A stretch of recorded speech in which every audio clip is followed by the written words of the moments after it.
Good evening. Welcome to the 2022 Salt Creek Estates Meet the Candidates. For those who don't know, I'm Gene Farrell and I will be moderating the evening's events. Jessica will be keeping watch over the time and controlling the Zoom. We'll both be controlling the audience, trying to anyway. This event is being recorded and will be posted on Salt Creek's website shortly following this session. This year, there are three director positions open for election. There are 5 candidates running this year for those positions. 3 candidates are here in the Mountain Room: John Lodato, Jim Lodato, Joyce Morgan, and Krista Rivers Caceres. Yes. And 2 candidates, Colette Levenstein and John Raba, are on us with Zoom. Each candidate will be asked an opening statement for 1 minute in length. After the opening statement, I will ask a series of questions submitted by homeowners. The questions selected are known only to me, not the nominating committee, not management, not the board of directors, not the candidates. No questions will be taken from the audience. I will rotate the order in which the candidates are selected to respond to the homeowners' questions. Each candidate will have 1 minute to respond. Please try to adhere to this requirement and refrain from any verbal attacks on management, board, or fellow candidates. At completion of the questioning sessions, each candidate will have 1 minute to make a closing statement. This is a question and answer event, not a debate.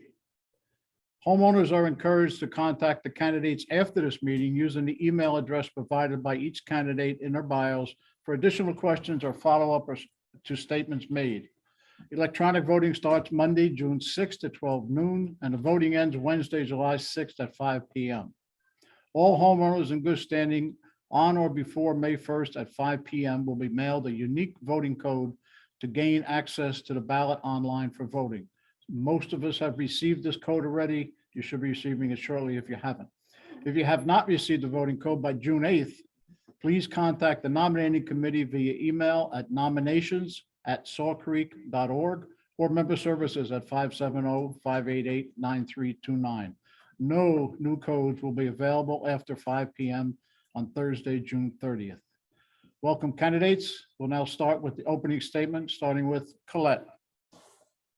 Hi, everyone. My name is Colette Levenstein. And first and foremost, I want to thank everyone for attending and for the board for putting this wonderful event together.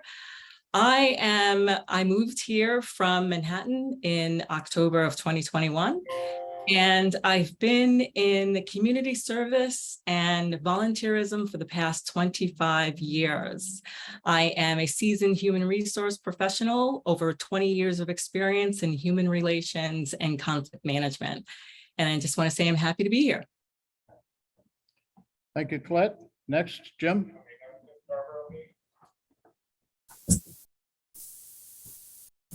Joyce will be next. Hi, everyone. My name is, where am I looking? It's fine. Which camera am I? My name is Jim Lodato.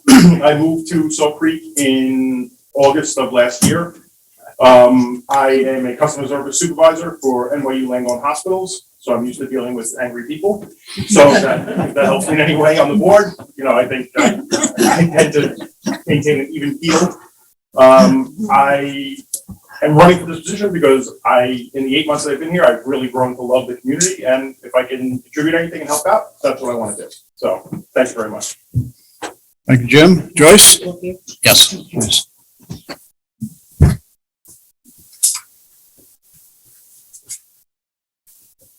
John, you'll be next. Good evening. My name is Joyce Morgan. For the past 20 years, I've been a homeowner and community advocate in the Salt Creek community. As a community advocate, I previously served as a committee member of the Salt Creek Architectural Committee. In addition, I advocated for and was successful in maintaining the Lehman 2 polling site for Salt Creek voters. For 40 years, under HUD, Department of Urban Development, I provided technical assistance to transform housing developments. In Newark and Chicago, I helped develop the senior housing designation plans. The plan provides housing exclusive to senior and disabled families. In Chicago, I helped develop a transformation plan that moved public housing residents into mixed income communities. And that's my presentation, and I hope that I hope to move forward with Saw Creek and doing the kinds of things in Saw Creek that I know we're capable of doing. Thank you, Joyce. Next will be John Raba on Zoom. Hi, my name is John Raba. I've lived in Salt Creek since February 2009. This past year, I had the honor for a board member that was that left the board. I learned a lot in that 1 year of being on the board. I really enjoyed it. It was a great learning experience. I have a degree in history and a degree in education, but I work as a senior, what's my title? Senior software engineer. So my education does nothing with my career, but I like to take my education and use it for other things, such as I take my education and I use it for stuff like the board. And I'm very happy with serving this community. I really have enjoyed it. And thank you very much for attending. Thank you, John. Krista?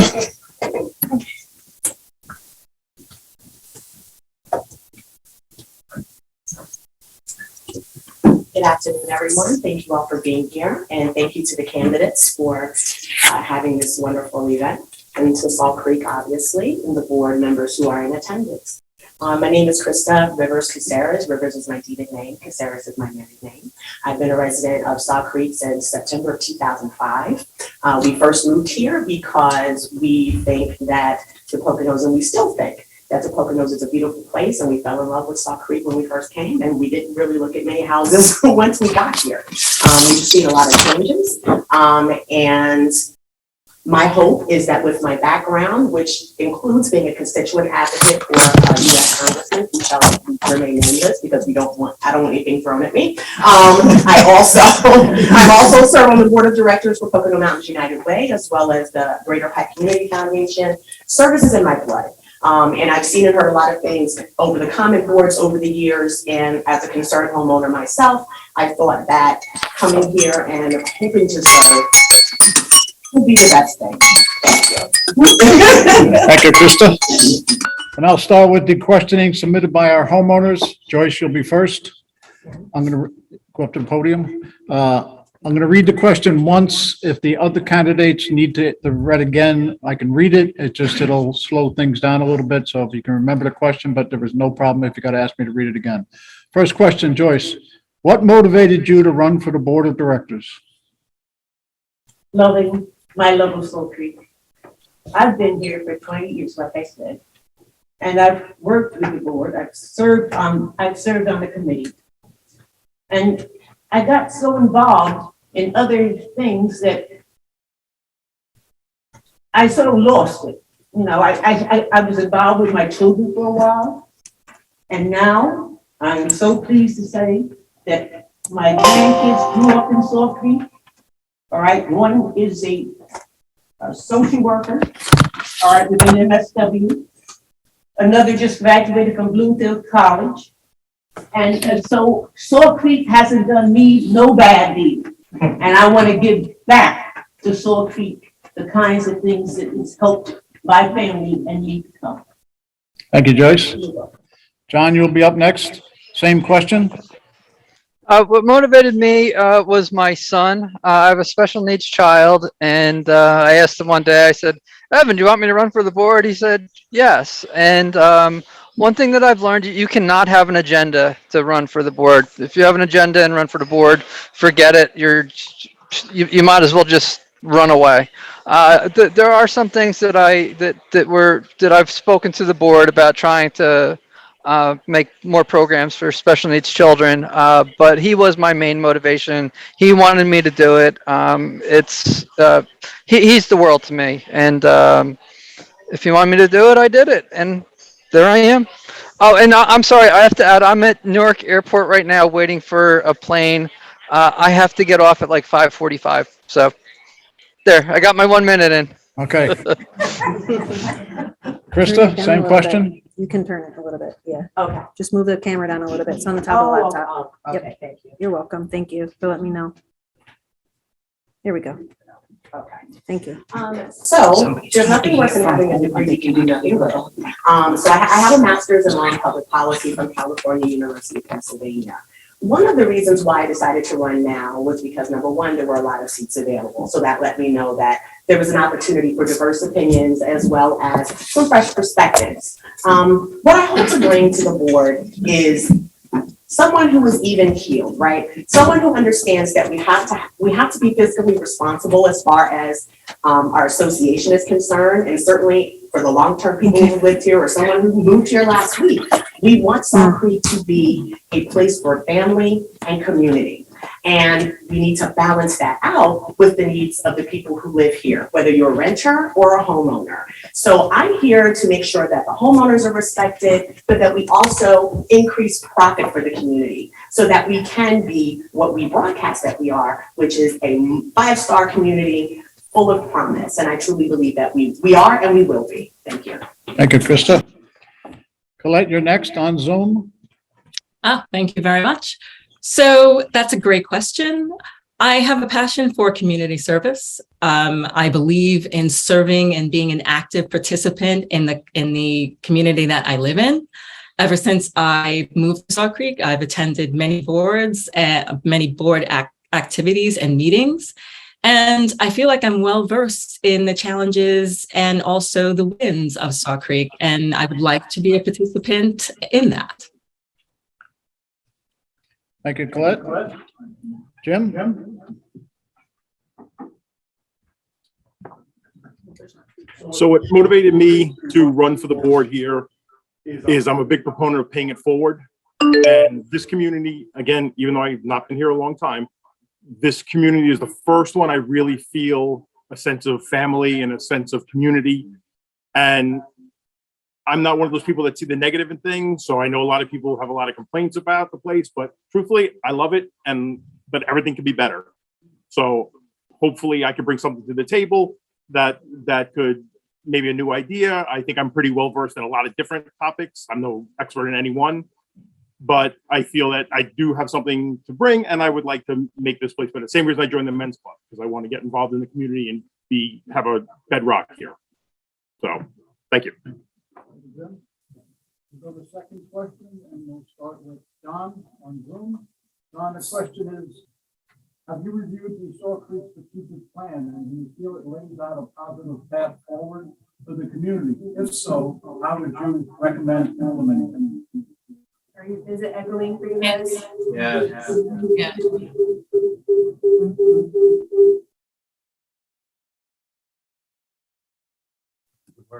How about now? That's better. Want me to read it again, John? Yeah, could you please? Sure. Have you reviewed the Sauk Creek strategic plan, and do you feel it lays out a positive path forward for the community? If so, how would you recommend implementing it? Unfortunately, it's my third time running, and yes, I have read it and have gone through it many times, and have participated in the planning of the strategic plan. It's essential to the running of the community. It's essential to with the community manager to get together with that. I forget what the second part of your question was. I'm running out of time. So Basically, knowing the strategic plan, how would you implement it or recommend implementing it? in order to implement it, you have to implement it as a group with the entire board. You can't implement it by yourself. It has to be done as a full board. Thank you, John. Same question, Krista?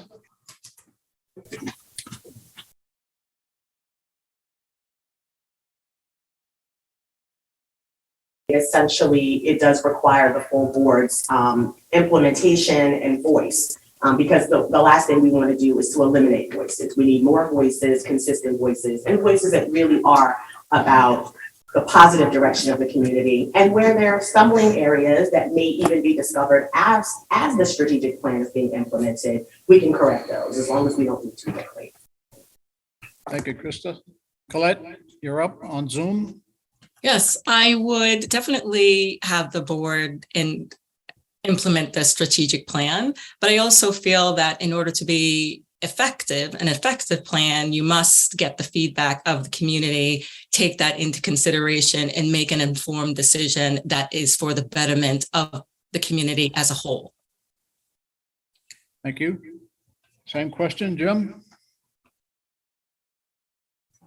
So I can't add anything that's already been said. I think unity and the best way to move forward is as a group. So if there's problems within the board, not, any sort of disagreement or anything like that, I think that needs to be put aside. And what's best for the community is what's best for the board. How the board feels should always be putting the community first. And if implementing it will help the community, then that's the main goal. There shouldn't be any dissent among the group. Thank you. Thank you, Jim. Joyce?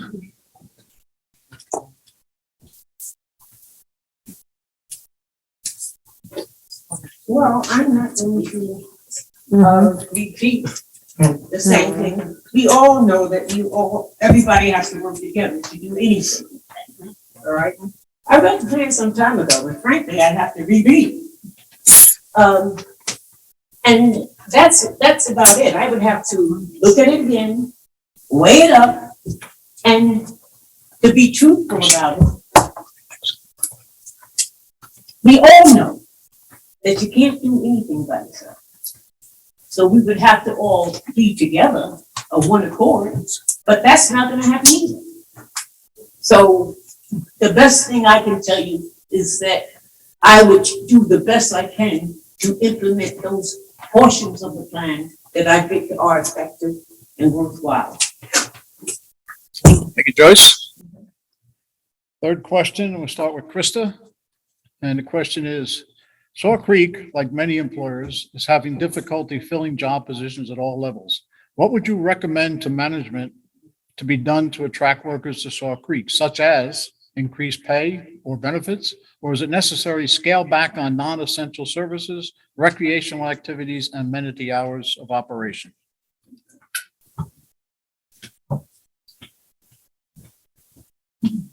Well, unfortunately, my answer will be broad because we're not yet there. But my first thought is always to center the homeowners, right? The folks who have skin in the game.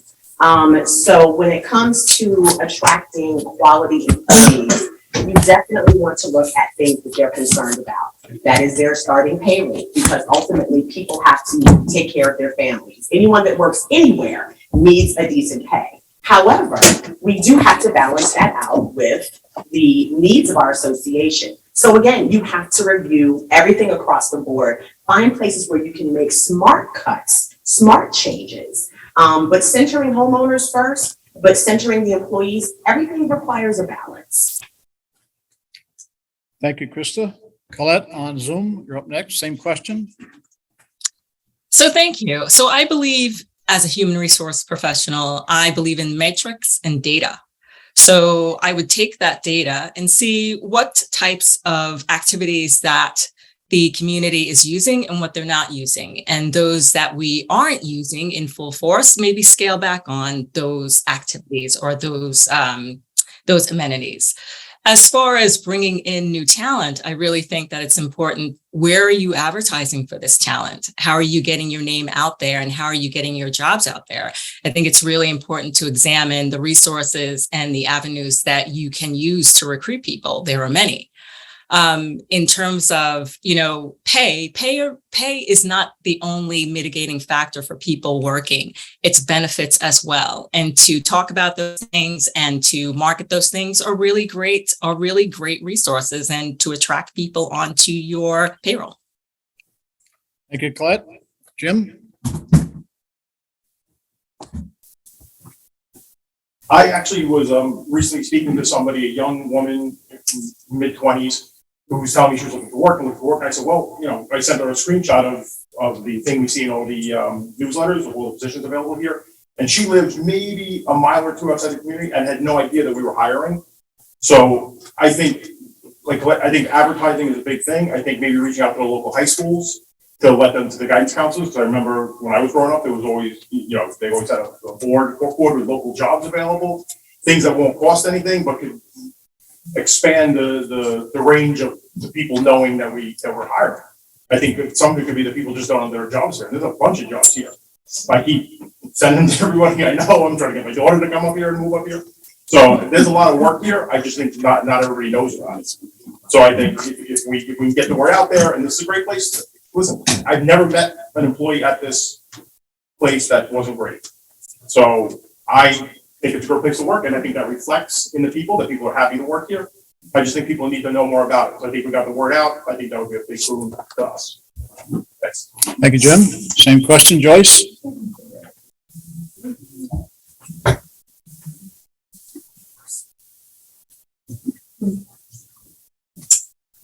You're absolutely right. We have some great teams here. Great. And I think that an incentive might be to move them up the ladder.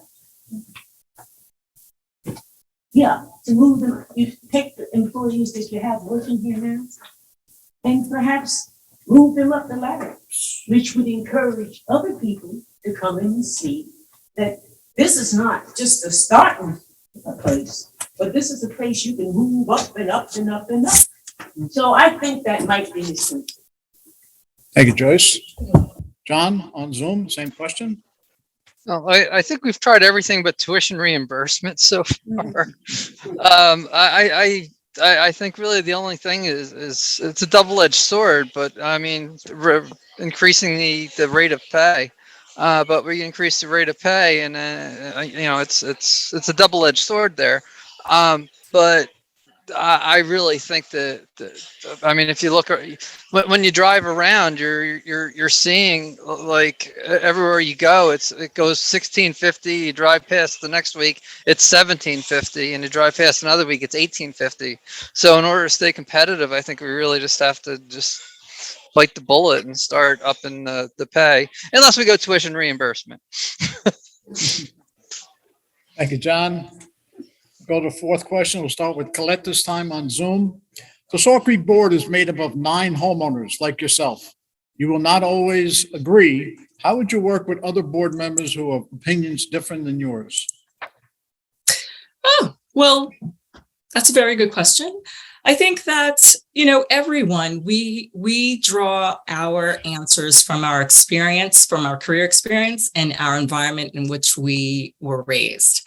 I think that when you have mature people who know how to communicate well and express their opinions directly, but with compassion and empathy, I think that you will always disagree, but you have to come to a consensus that whatever decision you make as a team will be for the betterment of the environment that we all live in as a community. And I think once you have a vision and a mission statement that everybody works towards, I think that you are definitely able to communicate directly with no hurt feelings. Thank you, Colette. Jim, same question. I think the most important thing in a position like this is to not have an ego, which I know is easier said than done. But if the ultimate goal is to achieve something together, then infighting is the exact opposite of that. So you're heading in the exact opposite direction. So I think you need to be able to say, it wasn't my idea, but it was a better idea. And then everybody get behind that. I think that's what is the best idea in the room should always win, whether or not it's yours or not. So that's always my opinion. So, thank you. Thank you, Jim. Joyce, same question.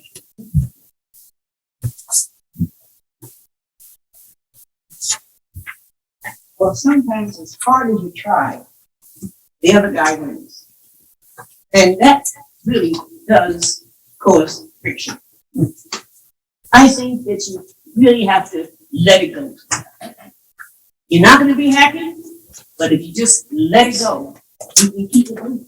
But if you get stuck on all kinds of, I'm going to get you, or revenge kind of things, you get nothing done. So sometimes it's best to let it go. Thank you, Joyce. John on Zoom, same question. I've been in board meetings where they're shouting left and right, but when you leave the meeting, you're friends. I mean, it's what happened. You're in a board meeting, and you're there for the better of the community. And Whereas person A may think one thing and person B may think another. I mean, that's the whole part of a board, is to have different opinions, and you work together to try to come to the betterment. And when you're done, you're people again. And I think that's been my favorite part of the board, is you walk in your friends and you leave in your friends. And I think that's my favorite part of the board so far. Thank you, John. Krista, same question?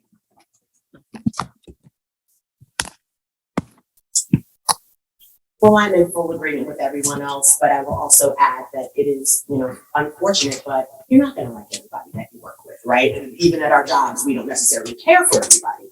But the thing that we should always have, or two things we should always have, is respect for everyone and have an open mind when it comes to whatever's on the table. Because again, ultimately, we are here, if we are elected, we are here to represent you. And so our job is not so much to center on what we think is best. Our job is to center on what is best for you and ourselves. Thank you. Thank you, Krista. Next question, we'll start with Jim. What committees and community activities have you been involved in or are currently involved in Saw Creek? And do you regularly attend board meetings? I have joined the men's club here in Salt Creek, because I want to be involved in the community. It was a good way to meet some people, because as you know, not everybody lives up here full time. So my neighbors can either side are never there. So I haven't had a chance to even really meet them yet. So I joined the men's club to meet some people in the community. I know that I'm volunteering at Appreciation Day. We'll be cooking, the men's club will be cooking. I'll be cooking for you guys. So please come by and say hi. I have not gone to board meetings. No excuse. I just haven't gone. I have to be honest. I do want to get more involved. I've only been here, like I said, 8 months, so a lot of it's still setting up the house and getting everything ready. But yeah, I definitely want to get more involved in the community. And as far as that, I am right now in the men's club volunteer for that. Thank you, Jim. Joyce, same question? Hold this up and down.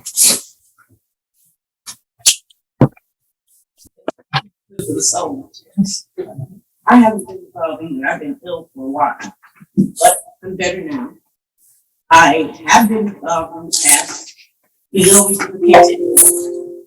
And with those kinds of things, actually into the soul of the Saw Creek, having, I had to say, Mill Pond wore me so much out that I had to take a little while to recuperate, right? But at any rate, I'm back now, and hopefully you'll choose me. Thank you, Joyce. John, on Zoom? I was on the rules committee. I've attended board meetings, and since I'm a board member, I have to attend board meetings once in a while. And Gene's always there, and he's real annoying because he always asks questions. That's my job.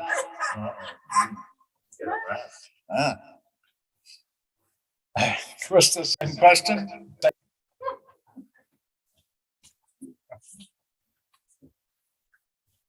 I have watched some board meetings, but I have not participated in community service inside Saw Creek because I'm doing a whole lot outside, and I'll save that for now. But one thing that I am excited about is the potential to create more things and opportunities through committees that maybe some homeowners can suggest, right? I think the best way to get more homeowners involved and have you all, and I'm sure at some point we'll talk about Top of the World, is to get folks involved and back in love with Saw Creek. And the best way to do that is to tap into what you all find exciting. Thank you, Krista. Colette, on Zoom, same question? Since I've moved in October 2021, I've attended every board meeting since I've moved in. I'm a member of the Women's Club. I attend the finance meetings. I attend the recreational meetings. I also was a volunteer at the Hip Hop Parade that we have here. I also participate in the Walkabout Club that we have here at Saw Creek as well. And I am a full-time employee and hold a full-time job. Thank you. Next question, we'll start with John. This is a favorite question of most people because I had a lot of them ask about it. In the past, and even now, control of the size of the deer population in Saw Creek is a major concern to some homeowners. What is your position on counting and limiting the amount of deer in Saw Creek? It's, to me, it needs to be done by professionals, first off. I question when the count is done. If it's done during mating season, it's gonna be different done during. So I question when the counts are done. Done during the summer, are done. And I really like the fact that the question is put onto the ballot so that the homeowners get to make the decision. The board just votes to put the question onto the ballot. Thank you, John. Krista, same question.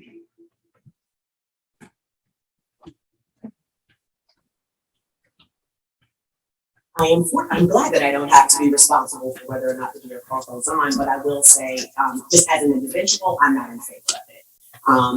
I think deer are beautiful and they're amazing. Back at some point, some years back, there were quite a number of deer, but I think I can go back and forth from my home, and I live in the back of Saw Creek to the front gate, and may see none. I may see one. So without significant evidence that there's a problem, I absolutely would not be in favor. Thank you, Krista. Colette on Zoom. As an outdoor enthusiast and an avid hiker, you had a cull before and you were giving guidelines around that. So I would suggest that you adhere to those guidelines. Number two, I think that if other communities are culling their deer, deer tend to come and animals tend to come where they feel safe. And if you have an overabundance of animals in your territory, especially deer, you have an increased case of deer ticks, which leads to Lyme's disease, which is an incurable disease. Whatever decision the community comes to, it should be for the safety and the betterment of this community as a whole. Thank you, Colette. We're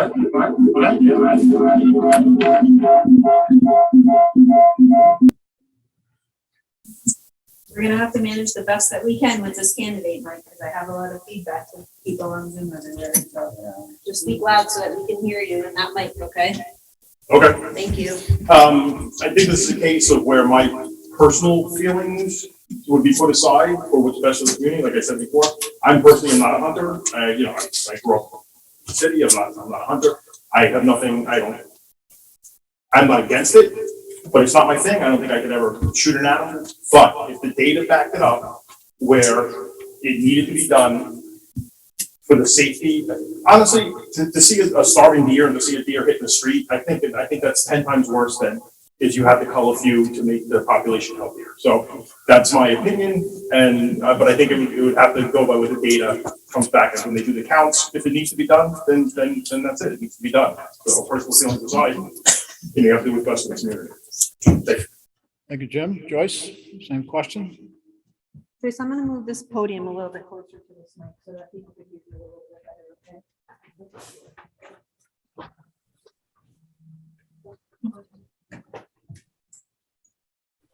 Frankly, I'm not been doing anything.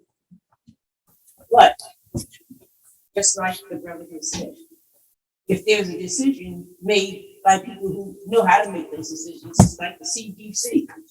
Some people don't want to wear masks, some people, will wear masks. If it's best, then you just have to bear with this. Frankly, I saw a couple of deer the other day, and you're right, they're mating now. And I saw with the horns on, I'm scared to death. So it's just, it's just what, sort of melt your butter. I would not, personally, I don't want to kill anything. Thank you, Joyce. Next question, we'll start with Krista. Speeding and stop sign violations seem to be out of control in Saw Creek, both by private vehicles and commercial vehicles. What do you recommend to management to get this under control? Can you hear? All right. The question is, speeding and stop sign violations seem to be out of control in Saw Creek, both by private vehicles and commercial vehicles. What do you recommend to management to get this under control?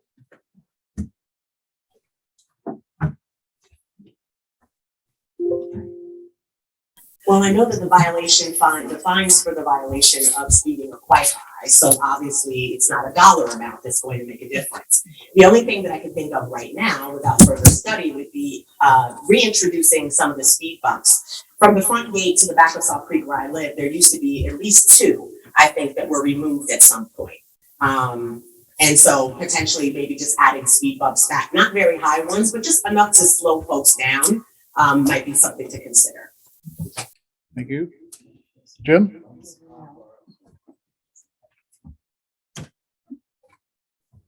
Yeah, truthfully, I'm not sure what the options would be. We can't have a cop on every corner. You know, it's financially, it's not feasible.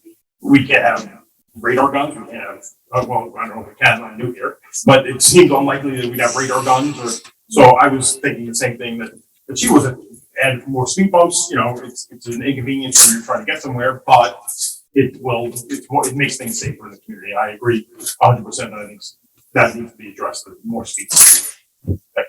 Thank you, Jim. I skipped you, Colette, sorry. Colette, same question? That's okay. That's okay. I would say stop signs, speed bumps, and cameras. And really with that, allowing or empowering public safety to really enforce the laws of speeding and the consequences of it. Thank you, Colette. Joyce?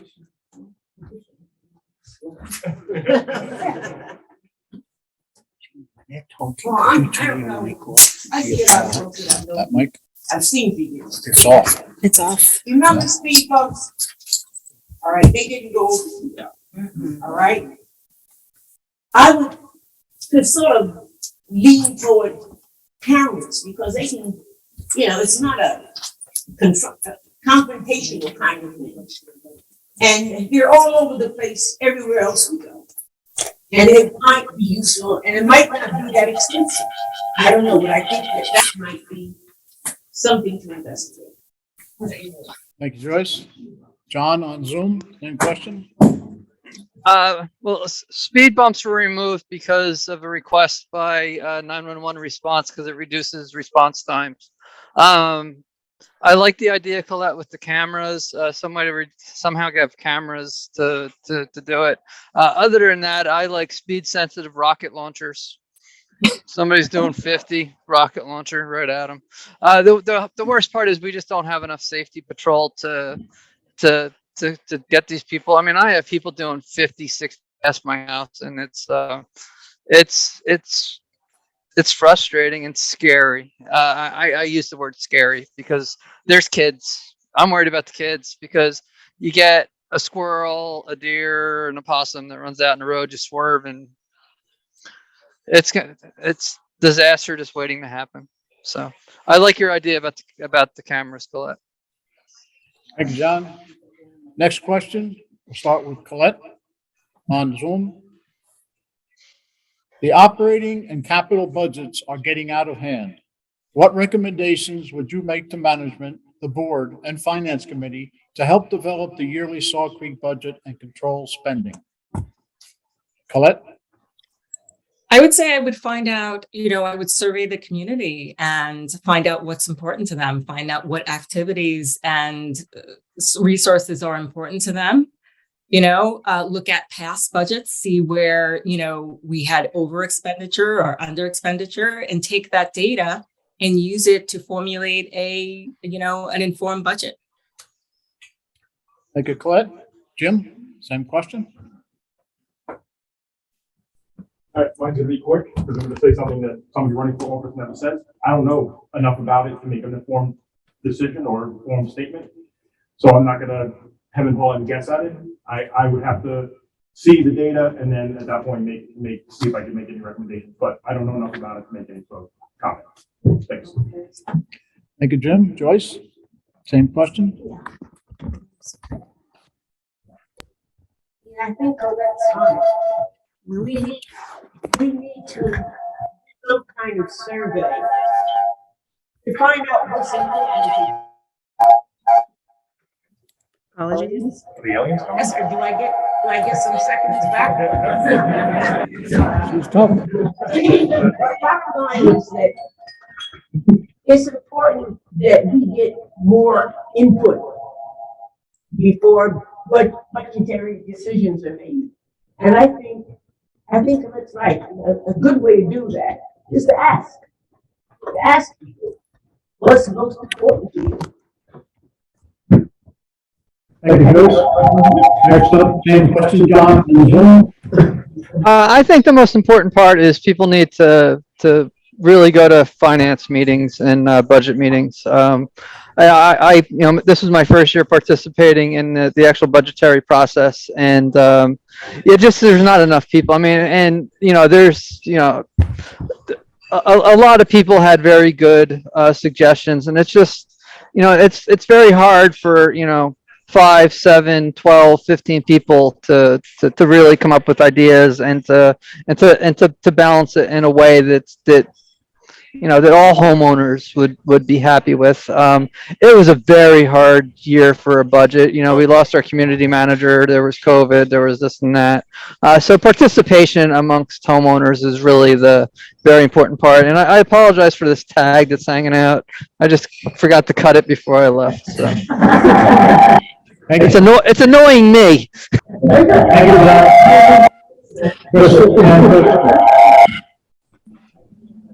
Thank you, John. Well, I did review this year's budget, and the area of concern. Sorry, two areas of concern that I have, and again, these are just concerns, would be top of the world. I'll start with that. Top of the world can certainly be more profitable because I've been there. I celebrated New Year's Eve there. I think it's fantastic. And I think if more homeowners would give it a chance, or give it a second chance, it could really be profitable. But I think right now it is suffering and it is struggling a little bit in terms of, profit versus expenses. But I do not believe it should be privatized. That is for certain. I think that it is an absolute asset to this community. I think we should also look more into revamping some of the meeting spaces and encouraging more catering, encouraging more baby showers, more events. Turn these rooms over and get the money flowing. But again, it's also important to make sure the homeowners really want to be involved and want to utilize these places. So we have a lot of work to do, but I think it's possible. Oh, second area is, I'm sorry, I said two, I don't believe without the second one, is the marketing budget, but that's, that just takes shopping around, but that's just my concern. Thank you. Thank you, Jim. Kristen. Jim, if you start with this next question, it's another favorite of Salt Creek residents. Okay. What are your thoughts on short-term rentals? Let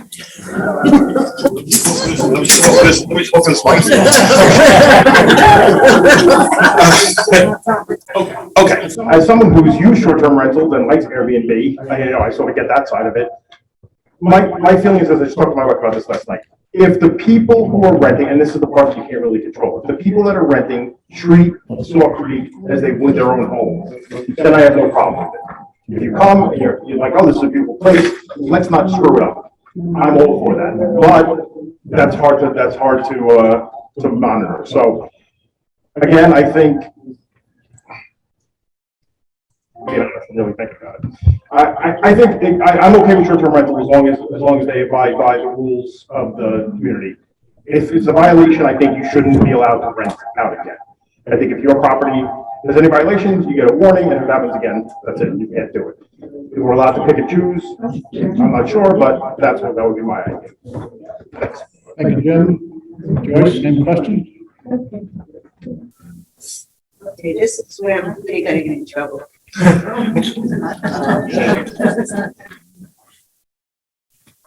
I haven't seen anything in our bylaws or our degrees that says that this is other than a residential community.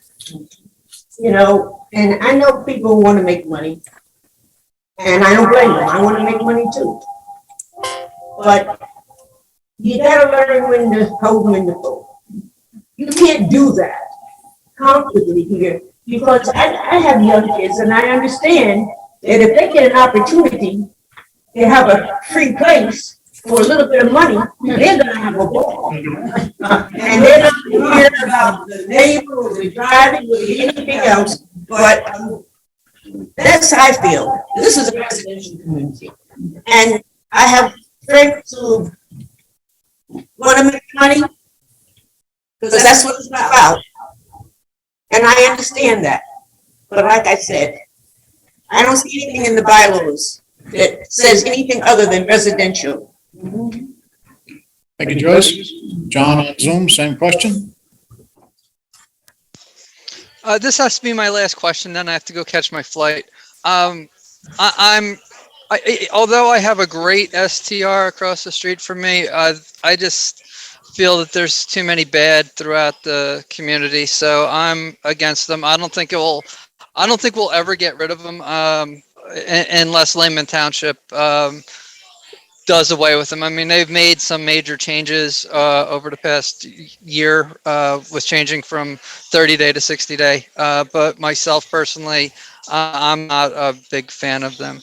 And thank you everyone for coming out today. And Gene, thank you so much for doing this. But I do have to go catch my plane now.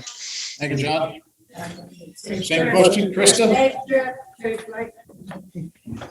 Take your table if you have.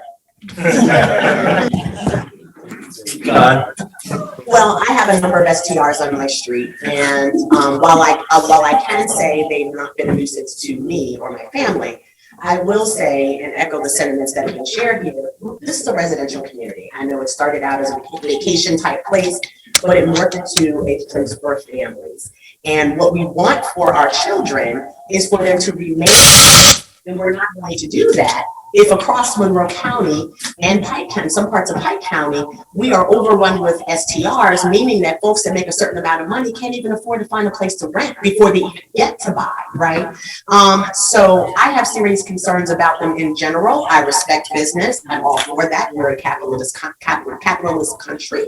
However, Lehman Township smartly put an end to it in Salt Creek, and I think that we just need to make sure and develop some type of system to make sure that these folks who are renting these places are observing and abiding by our laws. And we also have to make sure that the homeowners of these STRs are not making extensions and adding things and doing things that go against the bylaws and the rules. If we have to abide by the rules, so do they. Thank you, Krista. Colette on Zoom, same question. Short-term rentals bring much needed revenue to Saw Creek and the businesses around them. I do believe that if short-term renters are not respecting the environment that they live in and the community that they are visiting, then yes, they should be ticketed and so should their landlord. Thank you, Colette. 10th question, I'm going to start with Joyce. The rules and regulations document is 23 pages long. Somebody on the board definitely likes that rules and regulations document. They like this too. What rules and regulations would you like to remove from the document or add to the document? Rules and regulations. Citations, tier 1 is this. I don't know how to answer that. I'd have to really, there's so many rules and it seems like we're getting more rules as we go along. We've gone from the renters rules where the homeowner was responsible for the renter. The homeowner is responsible, by the way, for anything that happens in that short-term rental world. All right, the buck stops with us. So if you're thinking about getting some extra cash, remember that those rules have to be adhered to. And it's the same thing with the rules and regulations are fine, as long as they don't violate anyone's personal, private, or constitutional rights, as far as I'm concerned. I would add one, We gotta know. Thank you, Joyce. Same question, Krista?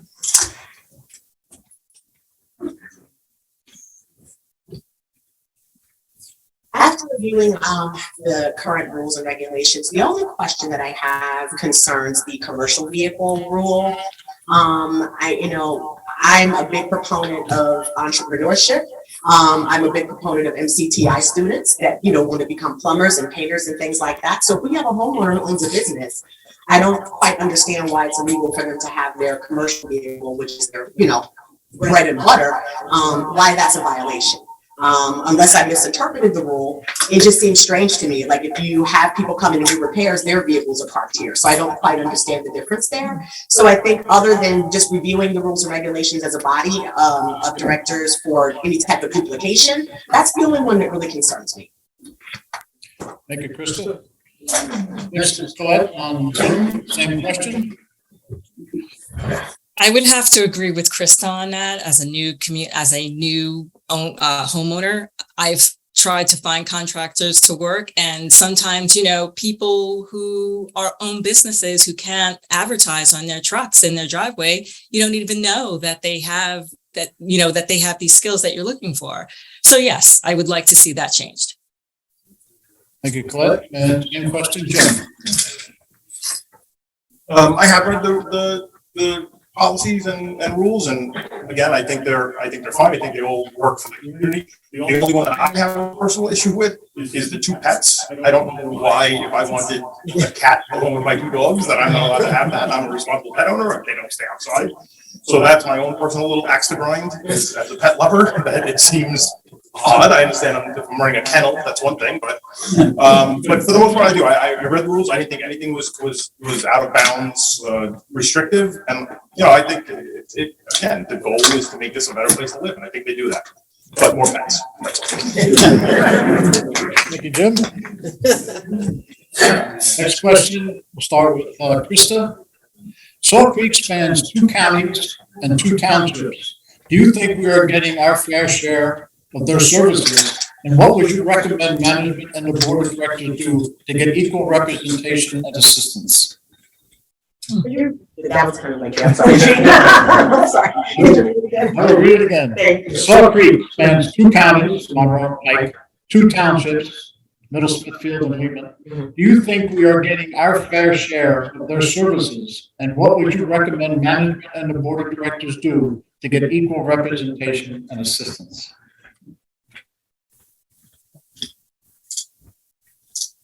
Well, thankfully, I think we've seen some improvement. In Lehman Township now we have an ambulance corps and we also have EMS.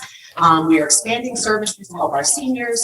I think the best way to go about it is to take a good look at what we have now, find out from you homeowners what you'd like to see, what you think is missing. And then it's a matter of either the board or the management approach the township supervisors to have those kinds of discussions about, making those necessary and suggested changes. Thank you, Krista. Same question, Colette, on Zoom. That's an interesting question as a new homeowner. I would say, from what I understand, the mailboxes are a big contention here. I think we're a large enough community where we should have, decent mailbox representation for all the people that live here. And also, I would like to see mailmen come and deliver the mail. I don't think that's too much to ask as a community with 3,300 homes. Thank you, Colette. Next, Jim. Last one. I think if we could be provided a list of what the town services are, what the county services are, and like you said, send them to the community and see what's important to them, prioritize that, and then maybe go back to the county with this is what's important to our community. Who do we need to work with? Who do we need to talk to get more of these services done for our residents? Thank you, Jim. Joyce?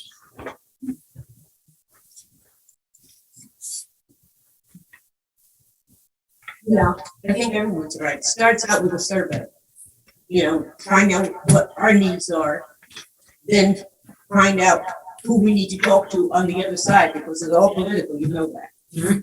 And sit down to negotiate what we can get out of North Smithfield, Jacob and, Rob and whatnot, working together. And that's bottom line, it's time for, that was a good question, because it's time for us all to come together. As much as we think there are boundaries, there are no boundaries. Thank you, Joyce. You want to do closing statements now? Okay. Well, that takes care of the questions that we can fit into the time slot. I still have 100 more, but I'm sure if homeowners have more questions, you can email any candidate. It's on their bios and ask them questions, and also ask maybe to clarify some of the statements they made here today. I think they all did very, very well. Now we're going to go to closing statements, and we're going to start with Krista.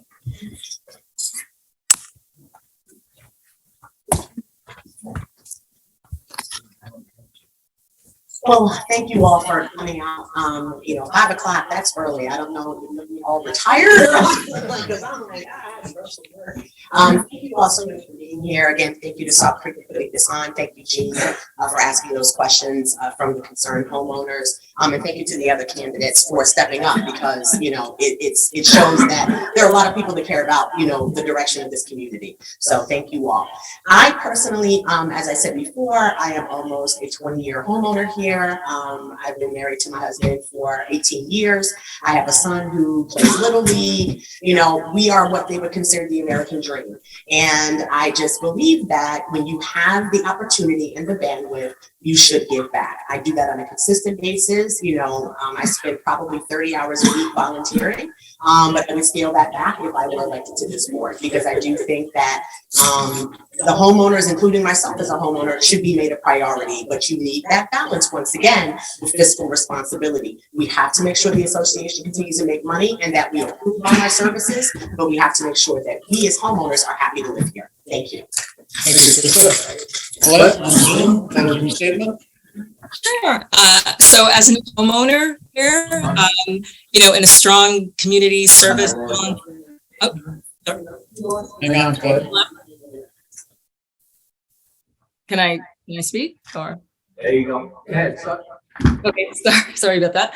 I'm a new homeowner here. I know that I don't have a lot of experience and time in the community, but I believe I've stepped up. I've been an active participant in everything in this community. And I do believe that we need people who take the time out of their busy schedules to be an active participant to serve their community. And that's what I've done. Thank you, Colette.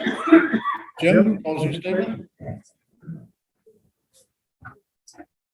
So the last thing I'd like to say is that I decided to run for the board, like I said previously, because I would like to see if I could help this community that I've grown to really love. But if it doesn't go my way, I have been really impressed like every other person up here and on Zoom. So frankly, I don't think you can cast a bad vote. So if you don't vote for me, these people are going to do a great job. So, but I do want to help and I will do my best, but you can't go wrong. And these people are great. So, Thank you, Jim. Closing statement, Joyce. Okay. Next time. Yeah, thank God. once more to the You breeze. got that, you don't have to go to the gym tonight. Okay, this is it, everybody. My closing statement. Nothing for John. All right. As the cost of living increases, the income of our senior population remains the same. This creates a financial hardship in every aspect of our lives. A limited moratorium on ownership dues for our senior and disabled residents should be considered.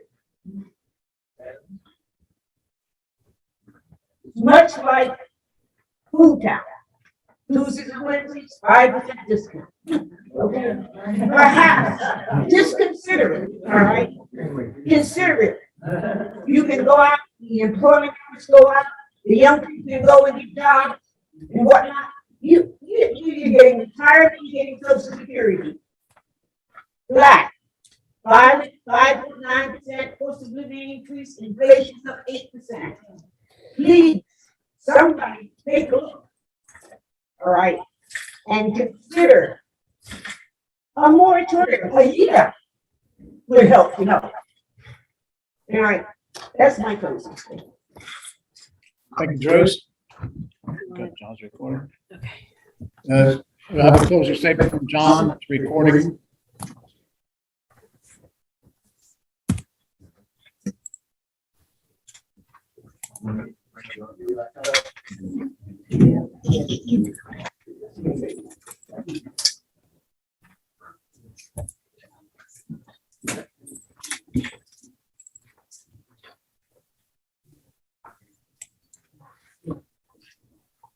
I apologize for not being able to attend today, but I'm on my way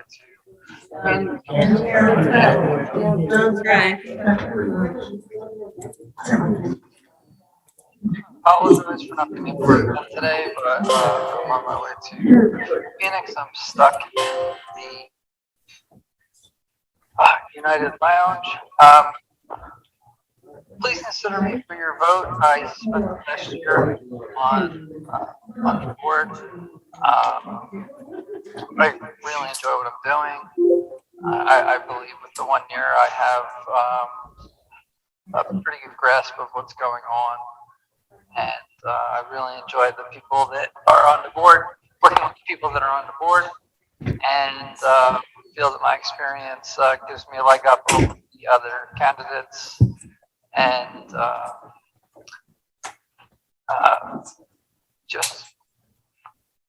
I really enjoy it. Sorry it's so short and sweet, but it's really loud here, and I apologize for that. Thanks. Thank you, John. You can hear us. Could you hear me?